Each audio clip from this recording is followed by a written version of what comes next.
ببین، کار فقط واسه پول در آوردن نی. کار واسه اینه که بدون زنده ای.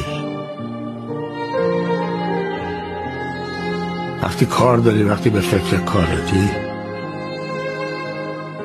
زنده ای، نمیافتی. ببین، به چسب کار پسر،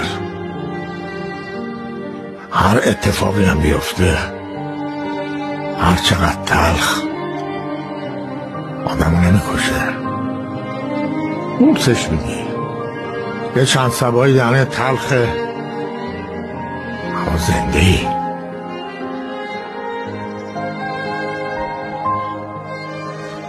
افتاد